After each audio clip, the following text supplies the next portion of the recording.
Bonjour tout le monde et bienvenue à De dehors, le podcast de plein air, le podcast où on sait où est-ce qu'on commence, mais on n'a jamais aucune maudite idée d'où est-ce qu'on va finir. Je suis David, votre hôte, et je suis accompagné de Marc-André. L'autre hôte. Merci Marc-André. Bonsoir. On est maintenant rendu à l'épisode 34, 34. J'ai aucun jeu de mots poche à faire avec 34. Ah, moi j'ai dit quoi? Y a-tu un joueur d'une équipe de hockey ou whatever qui a le mot 34? Ouais, vas-y. Quand j'étais jeune, c'est qu'on avait le câble chez nous. 34, c'était Télétoon. C'est vrai. Télétoon. Épisode Télétoon. Télétoon, on veut un gars commandite. Donc, cette semaine, on commence avec la chronique Revue Cool, revue flattée dans le sens du poil. Ça vient de iTunes. Donc, ça continue. iTunes, on a toujours des reviews, tout ça. 5 étoiles. Toujours. À l'exception d'une personne qu'on nommera pas. On repartira pas sur ce terrain glissant-là. Donc, la review cette semaine vient de Kakutu. Donc, Kakuna, Kakutu, j'imagine que c'est... en tout cas, beau nom. J'avais un jeu de mots à faire. Là. Ouais, vas-y. Au pire, allez, on le coupera. Vas-y. OK, on va y aller. Ta blonde a fait quoi? Kakutu. Kakutu. Qu'est-ce qu'elle fait Kakutu? Je sais pas. En tout cas, ouais, pas pire, on va le couper, ça là, pas très bon. T'aurais pu te forcer. Right. Donc, la review va comme suit. Fort agréable de les entendre. C'est vrai que notre voix est tellement angélique et suavée. Suavée, espagnol. C'est l'histoire de deux gars de dehors qui, sans prétention, c'est pas vrai, ça. On se prend pour n'importe qui d'autre, qui nous informent de leur expérience de dehors. De dehors. De dehors, ouais, il y en a mis des de dehors. Sois C'est fidèle. vraiment cool. Donc, merci. Ça finit sec, hein? Ben, non, mais moi, je trouve que ça finit... Tu peux pas me finir une review mieux que ça. C'est vraiment cool. C'est vrai. Tant qu'à moi, c'est 10 sur 10. Donc, merci pour ta review, Kakutu. On apprécie beaucoup. Puis, on invite tous les autres à venir faire de même. Et ça nous aide beaucoup. Donc, allez nous donner un petit review, allez subscribe. C'est excellent pour nous autres, pour nous faire avoir plus de visibilité et juste être plus présent. Selon la légende, il y a un algorithme. Ben, Puis mieux on est raté. la légende, le mythe de l'algorithme. Donc voilà, mieux on est raté, plus les gens nous entendent. Comme ça, il y a plus de gens qui nous connaissent. Ouais. Donc, plus de gens à qui tu peux parler de dehors. Ouais. Parce que là, tu peux pas vraiment. Mais tu peux Tu peux, mais c'est tout le temps des découvertes. Tu sais. Ouais, Tu connais-tu de dehors? Non. Ah, ben check ça. Tu sais. Là, ça va être hey, connais-tu dehors? Ouais, c'est the best. Yes, sir. Best Sans in the game. prétention. Chronique du perdu. Ouais. Classique. Je pense que c'est-tu la seule qui est là depuis le début? Ouais. Ouais. Non, chronique citation. Ah oui, Elle est c'est là vrai. depuis le début aussi. Elle s'appelait Chronique Philo au début. Ouais, chronique philo. Ouais, chronique philo. Mais je veux dire, le citation. contenu Chronique était là. Cégep 101. Exact. Donc, Chronique perdue cette semaine, c'est le mystère de la femme disparue. c'est vraiment drôle. Dave, question pour toi. As-tu déjà fait un voyage organisé, tu sais, un petit guide, un autobus? Même pas, mais peut-être comme tu faisais avec l'école. genre. Ouais, à l'école, là, mais je pense pas que j'ai fait ça récemment. J'essaie de me tenir loin de ce genre d'activité. En fait, il y avait un groupe de touristes qui étaient dans un autobus en Islande. C'est tous des gens qui se connaissent pas nécessairement. Il y a peut-être des groupes de 2, 3, 4 qui font partie d'un plus grand groupe. Genre, il traditoire. Ouais, exact. Mais Tour Mont-Royal. dans ce groupe-là, ils visitaient l'Islande, le Helgia Canyon. J'ai aucune idée c'est quoi. Helgia Canyon. Mais les gens... Attendez-moi de taper sur Google pour aller voir le Helgia Canyon. Donc, c'est ça, ils étaient là. Puis, en fait, ils font la randonnée. Puis, en revenant, là, l'animatrice, la guide, bref, la personne en charge fait « Ouais, une petite madame qui était là tantôt, elle avait un manteau bleu, elle était pas grande, elle avait des culottes noires. » Puis là, tout le monde regarde autour, la madame est pas là. Fait que tout le groupe font « Oh, faut aller retrouver cette madame-là, évidemment. » Donc, ils se promènent, tu sais, ils cherchent, ils trouvent pas la madame, puis à 3h du matin, il y a une madame qui s'est rendue compte que la description qui avait été faite, c'était elle, mais avant qu'elle change. Avant qu'elle change son manteau. Exact. Donc, il était allé pas loin du canyon, la madame, elle doit avoir chaud, froid ou peu importe, elle avait changé son habillement, puis quand il est revenu à l'autobus, elle avait été décrite comme était avant, elle l'a pas catché. Puis tout le groupe de touristes de l'autobus, ils ont cherché la personne dont elle faisait partie du groupe, elle cherchait elle aussi, jusqu'à 3h du matin. Ouais. Donc, à lampe frontale, toute le kit. C'est comme des perdus, mais trouvés en même temps. Ouais. Donc, un perdu trouvé. Perdu trouvé champion, mais la perdu faisait comme partie de son pas propre... vraiment champion, je te dirais, cette fois-ci. C'est vrai que c'est pas Juste fort. perdu. Pas fort. Mais bon, c'est quand même très drôle. On va l'appeler Linda. Donc, déjà là, tous les Linda. gens qui s'appellent Linda, t'es perdu, Linda. Exactement. Moi, j'ai chronique phonée. Qui revient pour une deuxième fois. Une deuxième fois, on essaie de refaire ça une couple de fois. Une question que sûrement beaucoup de gens se demandent. Pourquoi est-ce qu'on pète plus quand on hike? Mhm. Donc là, moi, j'ai mis mon chapeau de scientifique. Avant, moi, je peux te présenter mon vas-y, hypothèse? présente ton hypothèse. David, pour toi, c'est ton intolérance au lactose. Ça l'aide aussi, surtout que je mange toujours un petit McMuffin avec du fromage au McDo là, avant de Exactement. hiker. C'est mon là. hypothèse. Ça l'aide beaucoup. Donc là, moi, je me suis dit, j'ai pensé aussi, moi, j'ai dit, moi c'est sûr, c'est toute la bouffe lyophilisée, puis toutes les bines, puis toutes les Le peanuts, dense, puis là, toutes les protéines que tu manges. Mais en fait, non. C'est à cause que ça a un nom en plus, ça. Ça s'appelle le High Altitude Flatus Expulsion. Ou Expulsion. le AF. Donc, ça, c'est il l'appelle le pionnier des flatulences alpines, Monsieur Dr. Paul Auerbach. Donc, OK, lui il a fait une expertise. ouais, en il s'est perte intéressé alpin. là-dedans. Lui, dans le fond, il est au University of Colorado School of Medicine. Puis dans le fond, ce qui se passe, c'est que quand on monte en montagne, on va plus haut. Donc là, c'est sûr que ça s'applique un peu plus aux montagnes qui sont plus hautes. Donc ceux qui sont proches de nous, je te dirais que peut-être ça s'applique moins, mais quand même, je dirais à partir de 2000 pieds, moi, 4000 pieds, excusez, j'accepte ça. Donc ce qui se passe, c'est que plus on monte en altitude, si on connaît bien notre physique et notre météorologie, moins il y a de pression sur le corps humain. Donc, tout l'air qui pousse sur nous autres lorsqu'on est au niveau de la mer, quand on monte, ben là, on a moins d'air, moins de colonnes d'air par-dessus nous, donc moins de pression. Donc, à l'intérieur de nous, nos gaz prennent plus de volume. Donc, 10 gaz volume dans le même récipient. Et s'il y a un petit trou dans ce récipient, ben le gaz va vouloir sortir parce que le gaz veut toujours prendre le plus d'expansion. Exactement. On fait de la physique ici aujourd'hui. Donc, voilà. Si vous demandez pourquoi vous pétez plus, c'est parce qu'on monte en altitude. Puis aussi, moi, je suis sûr parce qu'on fait du sport. Moi, quand je fais du sport, ça se passe. Moi aussi, je joue au hockey. C'est là que ça des, se passe. Des fois... C'est une de tes armes quand t'es défenseur. Tu drops ça, c'est genre un wall, Non, ben- un gas wall. Le gars, il arrive, il passe, tac, il se met à pleurer des yeux, ton moteur. Au hockey, c'est quand même quelque chose qu'on a beaucoup de couches, un multilayer. Tu sais, Ah, fait que ouais, il y a des filtres. Ça se filtre, ouais. Ah ouais. En effet. Chronique éducation. Ouais. Mais là, d'habitude, je vous parle d'un thème, je vous parle de quelque chose de nouveau, quelque chose que vous étiez peut-être pas nécessairement au courant. Tu sais. Mais là, je vais vous montrer comment éduquer les autres. Ouais. Parce que souvent, en sentier, on voit des gens qui ont des comportements qui sont douteux, non responsables. Puis, comme Kakutu disait, c'est sans prétention qu'il faut le faire, mais il reste que si tout le monde a à cœur la conservation de l'environnement et des sentiers, parfois, il faut intervenir. Mais moi, ce que je trouve aussi, c'est que les gens utilisent beaucoup le principe du trou. Le trou. Est-ce que tu sais c'est quoi le principe du trou? Non. Donc ça, là, c'est toi, tu te promènes dans la rue, puis là, il y a comme des feuilles, tout ça, puis il y a un trou, mais tu le vois pas. Donc là, toi, tu passes, tac, tu tombes dans le trou.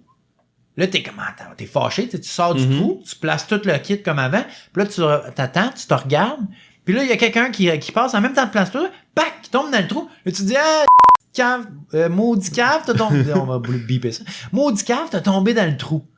Mais là, toi aussi, t'as tombé dans le trou avant. C'est juste que maintenant, t'es rendu à un point que t'as appris davantage. Puis tu connais le trou. T'as connu le trou, tout ça. Donc, souvent, je trouve que les gens, ils font comme, ben, tu sais, ils prennent les beginners puis ils les bâchent tout de suite. Mais tu sais, ces gens-là, peut-être qu'ils viennent de commencer, tu sais, on sait pas d'où est-ce qu'ils viennent. Donc, c'est ça le principe du trou que je veux dire, puis que je trouve que les gens sont forts là-dessus. Exact. En hike. Donc, puis en fait, dans le hiking, il y a plusieurs castes. Il y a les débutants, les intermédiaires, puis les grands sages, les absolus qui détiennent la vérité sur tous les sujets. Ça, c'est nous autres, ça, sans prétention. Donc, les techniques de communication pour éduquer. OK, fait que là, c'est un cours de psychologie qu'on fait. Là. Ouais, non, ça va être très haut niveau, là, c'est accessible à tous. OK. C'est pas grave si t'as pas fait tes maths fortes, Dave, ça va aller. OK, la première chose... Je les ai faites, mes maths fortes. Touche-moi. Si tu vois, tu sais, comme je dis, il faut que ça soit pour le bien commun. Tu peux pas éduquer quelqu'un juste pour le rabaisser, tu sais. Non. Donc, la première chose, faut que tu lui donnes le bénéfice du doute. Tu sais, il y a des gens qui sont pas mal intentionnés, qui vont lancer leur pleur de banane en disant c'est biodégradable, puis ils ont raison. Des gens purs. Ouais, exact, mais ces gens-là, faut leur donner le bénéfice du doute. Mais tu sais, ils vont le lancer, parce qu'ils se disent que ça part vite. Ce qui est biodégradable, en fait, c'est vrai, mais c'est quand même 8 mois que tu vas voir la pleure de bananes à terre. Puis, je veux dire, un animal local n'est pas supposé manger des bananes. Fait que ça peut peut-être lui nuire. À moins qu'il y ait des singes quelque part au Québec. Mais on tournera pas autour de la banane ici. C'est juste de dire que la personne n'est pas nécessairement mal intentionnée. Ça n'a rien d'aller le frapper. Oh, ok, ça a monté vite. Oui, mais je veux dire, il est pas mal intentionné. Ouais. Deuxième chose. Avant de l'éduquer, essayez de créer un petit lien avec la personne. Dites pas, hey, ramasse tes cochonneries, tu sais, là, il va se fermer tout de suite. C'est quoi, tu lui donnes une poignée de peanuts, hein? Non, tu dis, hey, comment ça va? Tu sais, t'essayes de dire, hey, c'est la première fois que tu viens ici. Mais oui, tu fais du small talk. Mais c'est pas obligé d'être trop long, mais juste pour briser la glace, pour que ce soit pas une attaque en commençant. Ouais. Que ce soit comme, hey, il veut être mon ami. Puis là, il s'ouvre à toi. Il s'ouvre. Parlant de s'ouvrir, body language, c'est important. On a essayé de pas confronter les gens face à face. Côte à côte. Tu vas mettons, on est au sommet, les personnes, ils écoutent la musique. Side. Tu te mets à côté de lui, puis là, tu te mets à jaser, comment ça va, blablabla. En étant côte à côte, la personne va encore plus s'ouvrir. Puis là, c'est là que tu vas jauger son ouverture, puis c'est là que t'éduques. Donc, tu crées un lien, tu dis, elle est pas mal intentionnée, mais là, t'éduques. Puis là, il y a plusieurs façons de le faire. Faut pas reprocher, mais ce qu'il faut, c'est donner en fait, c'est souligner le mauvais comportement puis donner une alternative. C'est souvent ça ce qu'il faut faire. C'est pas jette pas tes affaires qu'il faut dire. Hey, c'est si tu jettes tes affaires, il peut arriver telle et telle conséquence. Comme par exemple, des gens qui se lavent avec du savon biodégradable dans un lac. Ils disent ouais, mais là c'est biodégradable. Ah ouais, puis si le poisson il pogne une whiff en plein. Non mais en fait, biodégradable, mais toi pogne-toi dans une gorgée de savon. Exactement. Tu vas dire hey, ici il y a beaucoup de poissons, des poissons rares. Oui, il est biodégradable, mais avant qu'il soit biodégradable, ben ça peut faire du mal aux poissons. Ça peut, disons par exemple, le camping en haute altitude, en haut du tree line, c'est interdit. Ouais. Puis là, tu pourrais dire à quelqu'un, hey, fais pas de camping là. C'est pour ça que tu dis, hey, tu devrais peut-être pas faire du camping ici. C'est interdit. Puis en plus, la conséquence de ça, c'est quoi? C'est que si le ranger te voit, il va te saisir ta tente que t'as dû payer 400$. C'est vrai, c'est ça la conséquence? Il peut confisquer ton gear. Donc, tu vois, si tu lui présentes la conséquence de son geste, il va peut-être être plus ouvert à dire, ah, il a peut-être raison. Moi, ma tante, ma MSR, hein, économiser pour ça, travailler fort. M'a descendre de 1000 pieds, puis je vais faire mon camping. Non, malheureusement. Ou on pourrait dire, par exemple, hey, tu sais, les chiens pas en laisse, c'est interdit. Puis si tu dis, hey, attache ton chien, puis en plus, dans le hiking, le monde du hiking, relation randonneur-chien, c'est quelque chose de sacré. Donc, il y en a qui disent, ouais, mais mon chien, il écoute, mais tu sais, en théorie, le règlement, c'est quoi? C'est les chiens en laisse. Donc, si tu voyais un chien, tu peux dire, hey, savais-tu ça qu'ici, il y avait des serpents qui préfèrent du mal à ton chien? Puis si ton chien se fait mordre par un serpent, visiblement, t'es pas assez fort pour le descendre, fait qu'il va mourir. Surtout pas si c'est un mastif. Oui, exactement. Donc, on peut jouer un peu là-dessus. Fait que c'est très important. Ben, en fait, je pense que on rigole un peu, là. La première chose, c'est surtout de se rappeler que les gens sont pas nécessairement mal intentionnés, sont plutôt ignorants. Mm-hmm. Donc, il faut les éduquer. Puis, comme je disais, donner-leur des alternatives. Ouais. Fais pas ça, fais ça. Ouais. Mais je disais peut-être un peu moins avec ce ton-là. Puis aussi, souvent, ben même moi, je suis victime, je suis coupable de ça. Les gens, quand ils voient un comportement, ne veulent pas la confrontation. Donc, ce qu'ils font juste ignorer. Ils font comme, ah, je l'ai pas vu. Tu sais, ils disent rien, mais c'est pas nécessairement une bonne chose parce que là, la personne va jamais apprendre, va jamais comprendre ce qui a été mal avec son geste parce que sûrement qu'elle le fait puis elle comprend pas, là, elle voit pas qu'il y a quelque chose de mal. Puis je disais des exemples, genre, jeter des affaires vraiment évidentes, mais des choses qui sont pas évidentes, qui font partie du code, un peu. Tu sais, l'histoire de la priorité, par exemple. C'est pas évident à savoir. Comme à la pêche aussi, il y a des codes. Ouf, ça, la pêche. Non, mais les fameux codes. Non, c'est vrai, c'est mais vrai. Mais je veux dire, tu vas à la pêche, il y a un pêcheur, si tu vas dans le plus bas du courant par rapport à lui, ça va l'insulter. Tu vas de l'autre côté de lui. On parle ici de pêche à mouche aussi. Oui, mais je veux dire, la pêche en général, il y a des codes. Ouais. Puis les codes, c'est pas nécessairement mal intentionné, c'est de l'ignorance. Tu vas jamais te mettre à côté à 2 pieds d'un pêcheur. Surtout si c'est Monsieur Jacques Olivier, hein, qui pratique ses lancers. Il joue à Harry Potter avec 5 ans. Donc, c'est comme ça qu'on éduque. C'est surtout, en fait, c'est surtout humain. Puis soyez respectueux, puis ça va bien aller. Exact. Mais je pense que c'est quand même important de le faire, surtout si on veut que le milieu reste beau, que ce soit durable, que vos enfants puissent faire de la randonnée. Une petite randonnée enfantine? Exactement, en vue, ça s'en vient. Prochaine chronique, David. Ouais. À l'épisode, je pense que c'est 32. 29. Mais non, 32, c'est le 2 épisodes. Ouais, excusez-moi. L'épisode 29, on avait présenté nos objectifs pour l'été. Ouais. On en avait présenté 3. En fait, chacun... Un de hiking. Un de hiking. Le deuxième, c'est un plein air personnel, dépassement de soi. Dépassement de soi personnel. Puis le troisième, c'en était un commun, puis on avait donné un quatrième en bonus. Ouais. Donc, David, ton objectif numéro 1, c'était quoi? C'était, dans le fond, pour mes vacances, j'allais dans le fameux pays Inca. Donc, c'était d'effectuer un backpack de 4 jours à travers la Cordillère Blanche. Au Pérou. Au Pérou. À haute altitude, à 4750 mètres. Donc, je vous confirme que le tout a été effectué avec succès. Moi, je voudrais juste apporter une nuance. Oui. Quand tu présentais ton défi, tu parlais du mois de septembre. Ouais. T'es parti à quelle date? Mois d'octobre. Bon. Donc, partiellement réussi. Oh, t'es rough, man. Il y a d'autres choses que j'ai pas réussi là-dedans, ben pire. En tout cas, ben oui, d'accord. Donc, oui, t'as bien raison. Donc, vas-y que je te partiellement détruise ton prochain objectif. Slow clap. Félicitations, Dave. Marc, moi, mon premier challenge, c'était d'aller en backpack dans les Adirondacks, passer une nuit. Qui va bien. Puis qui va bien. C'est surtout ça la nuance. Passer une nuit, ça a déjà été fait souvent. On part, mais qu'il n'y ait pas de faille majeure, qu'il manque de rien, que j'ai prévu, tu sais, que ça se passe comme le plan l'avait prévu. Ça a été, moi je mets aussi une réussite partielle. Ouais, parce qu'on avait mal compris un peu. Ouais, c'était mal compris. On voulait aller faire le Mont Marshall. Et dormir dans le char, dans le parking. En fait, non. Dans le trailhead. David m'avait dit, nous allons dormir au trailhead. Oui. Puis moi, dans ma tête, c'était à l'entrée en fait, c'était à l'extérieur de la voiture, finalement. Ouais. David, lui, dans sa tête, c'était de dormir dans la voiture. Fait qu'il y a eu un petit disconnect rendu au moment où il fallait dormir, mais... Parce que moi, je dormais dans la valise. Ouais. Le Flamand, lui, dormait sur ses bancs couchés. Donc mais c'est correct. J'ai déjà eu des pires nuits de sommeil. Puis, pour vrai, ça a bien été. Mais... ce n'est pas un backpack. C'est pas du backpack. Donc c'est oui, partiel. t'as réussi à dormir à un trailhead, donc partiellement. Partiellement réussi. Mais ouais, ok. C'est un day hike qui a été avec une nuit au trailhead. Mm-hmm. Je sais même pas si on a le droit de dormir dans nos véhicules au trailhead. Ouais. Si jamais on me voit dormir dans mon véhicule, qu'on m'éduque. Donc faites-nous signe si on n'a pas le droit, on va aller se rendre à la police. La police locale de Keene. Non, la police de Montréal. Ah ben oui. Ils vont genre faire... Merci. Retournez, on va vous taper sur les doigts et retourner chez vous. On va vous expatrier. Aux États-Unis. Merci. David, exact. Ton objectif 2, c'était quoi? En fait, mon objectif 2, c'était de me mettre un peu plus à la course à pied pour l'été 2019 et de faire un demi-marathon. De Granby, c'était très spécifique. De Granby, exact. Je m'étais inscrit et tout, mais malheureusement, suite à des blessures, ça l'a juste pas bien à donner. À des blessures et beaucoup de travail au boulot. Les circonstances. Ça n'a pas quelque chose qui t'a donné. Le maximum que j'ai fait, c'est 10 km. C'est pas rien. Non, c'est pas rien, mais c'est pas la grosse affaire non plus. C'est pas grave. Donc, ce sera reporté à une date ultérieure. Peut-être l'année prochaine. Sûrement l'année prochaine. Tu t'engages à le faire en bas de 2 heures? Ouais, même objectif l'année prochaine, mais on en fera un l'année prochaine, un épisode d'objectif. D'accord. Moi, pour ma part, mon deuxième objectif, c'était d'aller à la pêche et de prendre un saumon de l'Atlantique. De pogner un saumon. Et ça a été réussi. Défi réussi. Bien fier, c'est une belle expérience. C'est le roi de nos rivières au Québec, hein. C'est le poisson sportif le plus recherché, le plus difficile à prendre. Yes. Donc, un beau moment en Gaspésie, d'ailleurs. Ouais. Moi, je n'ai piqué un, mais il est parti avec ma mouche. Avec ta mouche, exactement. Et il me regardait après avec la mouche dans la gueule. Petit coquin.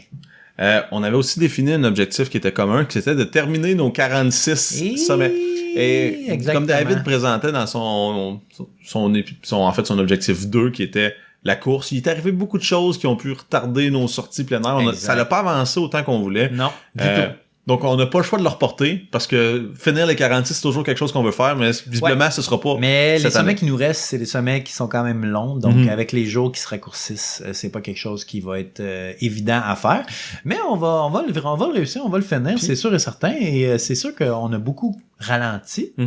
Mais ça va pas nous arrêter. Puis le but, c'est quand même que dans notre série de podcasts, on puisse couvrir les 46 sommets. Exactement. Et après, on va même faire les autres sommets à côté. Parce qu'on a parlé souvent des autres défis qui sont aussi de très beaux sommets à faire. Ouais, comme les 29. Exact. Les 29, qui semblent très intéressants. Oui. Moi, ça pique, mais aussi. Puis le 6-pack aussi. Ouais, les ADK 6-pack. Mais on s'était aussi donné un dernier objectif commun, qui était une side quest, sur le côté.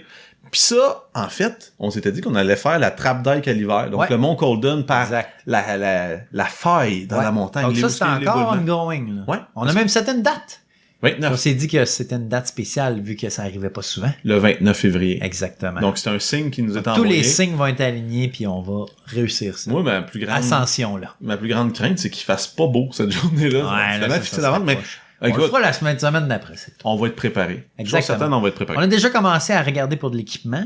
Mhm. On s'est trouvé des mentors qui peuvent nous montrer les voies de la glace. Exact. Et donc, petite étape par petite étape. Souvent, les gens, ils voient ce genre d'accomplissement-là comme d'énormes montagnes à surmonter. Ce qui en soit, oui, une montagne. Mhm. Mais faut juste y aller tranquillement. Un pas à Puis, fois. maintenant, tu peux pas réussir. Mais le toit, dans quelques mois ou quelques années, est différent. Sage parole. Exact. David, ça fait le tour de nos objectifs. Donc, on va vous reparler de la trappe d'ail cet hiver. Mon coordonne. Moi, je suis excité. Je suis très excité.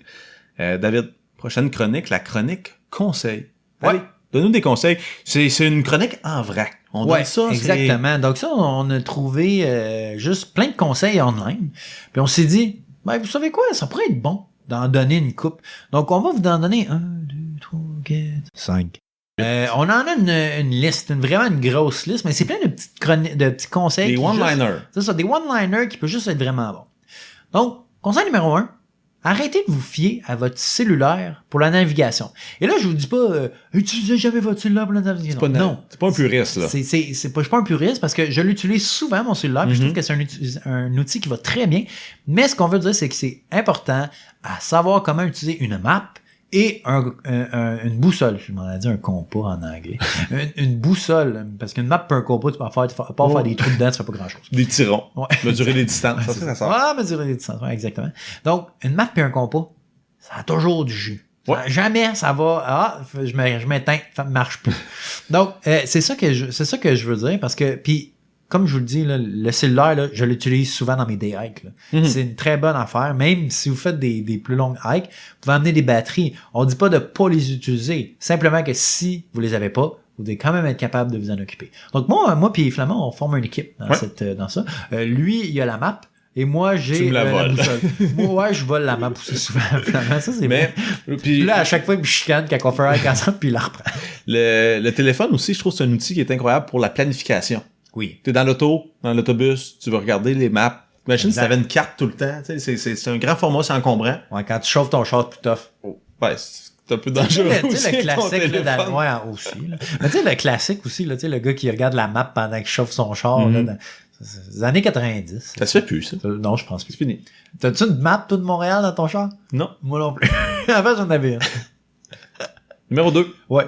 Tu ne dois pas couper les switchbacks. C'est quoi le mot français pour switchback? On sait pas, hein? Zigzag. C'est comme zigzag en montée. C'est comme le hiking. Ouais. C'est accepté en français. Randonnée. Donc, il y a des gens qui ont fait les sentiers, ils ont mis ça là pour une raison. Ouais. Qui est pas toujours évidente. Parfois, t'as envie de le couper, le switchback. Oui, parce que en plus que souvent, tu le vois, le petit chemin qui est genre vraiment moins long, vraiment... Ouais, genre pré-tapé, exactement. Puis, tu sais, il est juste là, puis il est comme, hey, prends-moi. Puis là, t'es comme, je refuse. Ouais, exactement. Donc, il y a deux règles d'or. Ouais. La première, accepte le switchback. La deuxième, respecte le switchback. Respect. Connais peut-être pas Eric, mais connais le respect. Puis, ce qui peut arriver, si tu coupes le switchback, tu vas peut-être te fouler la cheville. C'est le karma. Si tu coupes le switchback, je te coupe les chevilles. Numéro 3. Tu coupes les doigts. Non, pas vrai. Numéro 3, donc, toujours checker le weather forecast, donc la météo avant de partir. Sérieusement, là, il n'y a aucune raison de ne pas checker la météo avant de partir en randonnée. C'est important pour savoir comment s'habiller, qu'est-ce qu'il faut amener. Parce qu'on s'entend que c'est peut-être le fun de faire de la rando en sandales, mais quand il fait fret puis qu'il pleut, moins le fun. Par exemple, j'ai un contre-exemple. Ouais. Je suis pas d'accord avec ça.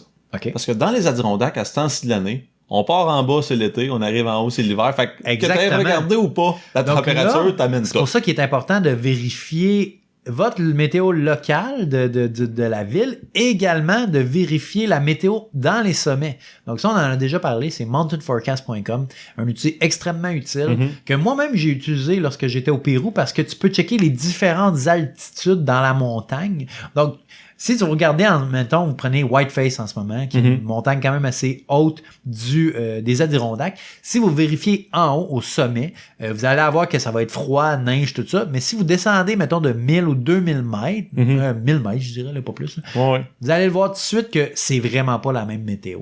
Donc, ça, c'est la météo à la base et au sommet. Donc, vous voyez toujours la différence avec Mountain Forecast, qui est un outil très important pour les hikers, qui est gratuit aussi. Donc, prochain conseil, allez toujours chercher de l'info à jour sur les sentiers. Donc, on voit souvent crampons ou raquettes dans ce sentier-là. Ça s'en vient, d'ailleurs. Raquettes. Ce qui est important, nous autres, on l'a déjà fait au lodge. Au lodge dans les Adirondacks. T'allais voir le Ranger. Ouais, le Ranger qui est, lui, il est condescendant. Sans prétention. Lui, il est condescendant. Un peu, oui. Mais je suis sûr que c'est une bonne personne. Overall, c'est juste que... Il y en a vu trop, je pense. Il y en a vu trop des gens beginners. Des jeunes fringants. C'est lui, la même affaire que le trou. Il voit le monde tomber dans le trou trop souvent. Donc, par exemple, dans les Adirondacks, les montagnes Street Pinaille, il y a un gros ruisseau. En fait, c'est pas un ruisseau, c'est une rivière. Quand la température est à la fonte, c'est une rivière. Donc, le niveau, il monte puis il descend assez rapidement. Donc, d'aller voir des gens qui l'ont fait dernièrement ou le Ranger, qui est... D'après moi, ça fait partie de sa ronde le matin. Là. Il passe, il va checker le ruisseau. Surtout que Street Pinaille, c'est pas une montagne qui est loin. Le ruisseau est pas loin du lodge, donc peut-être qu'il y a un petit out and back le matin. Donc, ça vaut la peine de poser les bonnes questions. Puis des fois, le pont est tombé. Des fois, il y a un détour dans le sentier. Tu sais, c'est des choses qui changent rapidement dans le bois. Faites attention, posez les bonnes questions. David. En effet. Donc, le prochain conseil, c'est t'as été cheap sur ton matelas de sol. Puis ça... Quand il fait froid, ça peut être très, très dommageable. Parce que souvent, c'est très important quand il fait froid d'avoir un matelas de sol isolé. Parce que on s'entend que quand tu es au sol, ben toi, t'es chaud, le sol est froid. Tu seras jamais capable de le réchauffer, le sol. Il va toujours rester frais. Ton corps va toujours perdre la chaleur. Donc, c'est ça que je voulais juste dire, qui est important de mettre, dans le fond, avoir un bon sleeping pad. Avoir un bon matelas de sol, de pas être cheap. Isolé. Puis genre, avant, j'achetais des matelas de sol cheap, j'étais comme ça. Et le jour où ce que j'ai acheté un matelas de sol qui s'est respecté, je vous dirais que ma vie a changé, puis plus jamais je veux revenir en arrière. C'est bon longtemps. Oui, je veux dire, si est soufflable, ben au pire aller, tu vas le patcher. C'est tout. Donc, c'était ça, les 5 conseils pour la chronique conseil. Fait que 5 conseils. Exact. All right. David, donc merci pour les conseils. On a appris plein de choses. Yes. On n'a pas appris pourquoi t'es pas allé hiker dernièrement. Peux-tu nous dire pourquoi? Ben, je peux pas aller hiker en fin de semaine parce que c'est l'Halloween. Puis j'ai peur du noir. Ben oui. Ben là, en fait, passer l'Halloween pour aller ramasser des bonbons, ça peut être considéré une randonnée urbaine. À méditer. J'ai déjà entendu ça sur les réseaux sociaux, la randonnée urbaine. OK. Chronique annonce louche qui est récurrente, qui revient, qui est une source inépuisable d'informations. Ah ouais, vraiment, là, à travers... L'interweb est une chose incroyable, mais à la même temps, ça nous fait douter de l'humanité parfois. C'est vraiment... Cette chronique-là va durer à l'infini. On va mourir, on pourrait vous mettre nos show notes, juste comme une table remplie d'images, de divers items, annonces louches de plein air. J'ai trouvé la raison. Mais en fait, j'ai pas trouvé la raison. J'ai trouvé pourquoi. Le pourquoi, OK. C'est que explique-nous.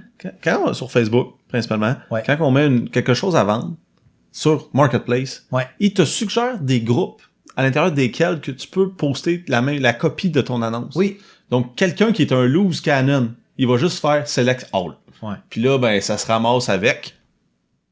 Vas-y, ton exemple. Donc, cette semaine, dans le groupe de vente matériel de plein air, on a un arbre à chat à vendre, très propre, 1 an d'utilisation, payé 110 $, demande 80. Moi, ça me fait toujours rire les gens qui marquent « Je vais payer tant, je te le vends tant ». Ça me dérange pas combien tu l'as payé.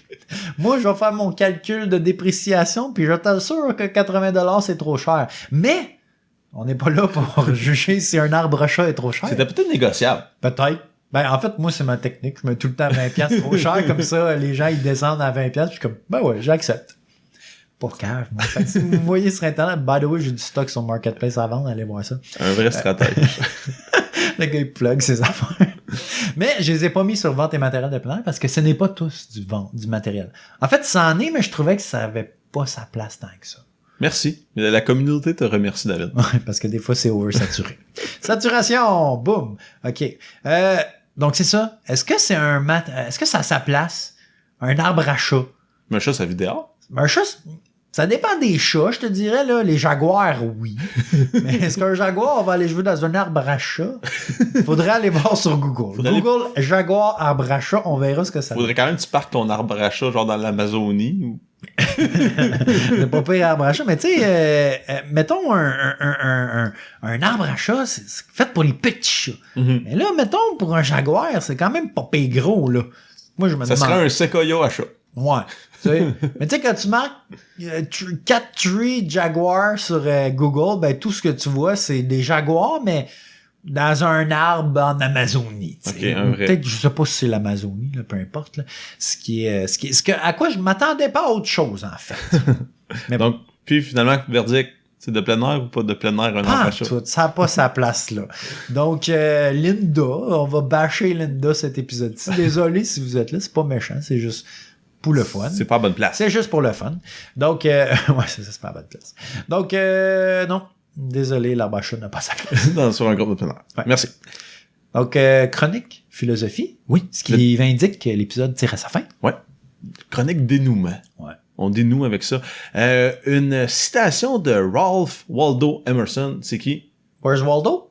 C'est pas lui. OK. Non, c'est un homme qui est né à Boston en 1803. Donc, qui dit 1803 dit homme aux multiples chapeaux. Ah ouais, parce que si t'es dans les années 1800 ou 1700, t'as au moins, 4 jobs. minimum, 4 jobs. Lui, c'était un essayiste, philosophe, poète. Américain. Ouais. Et le chef de file du mouvement transcendentaliste américain.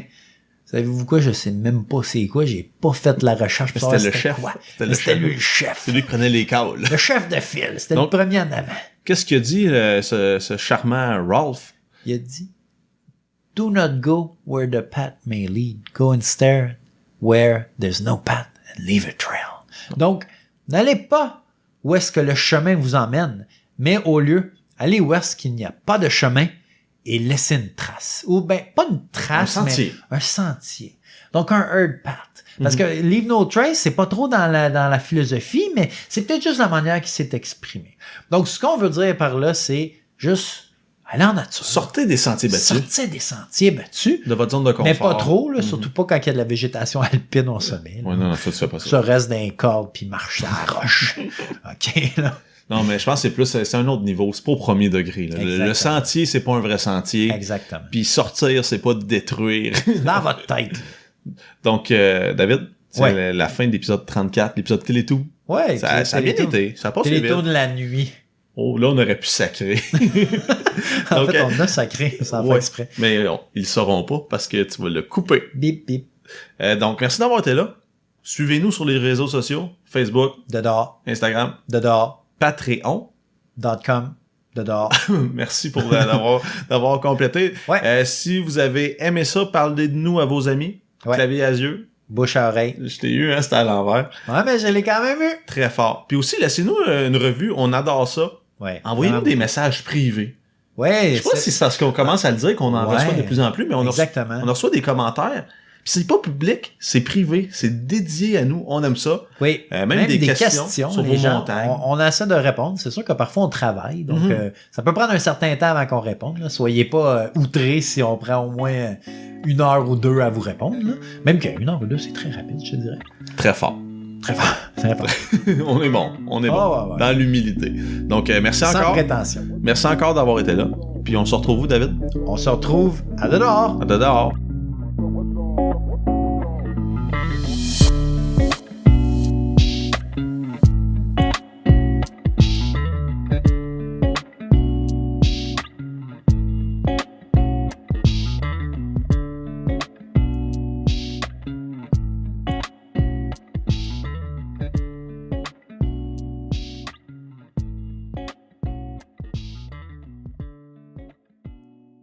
Ouais. Comment ça allume son feu, un Suédois?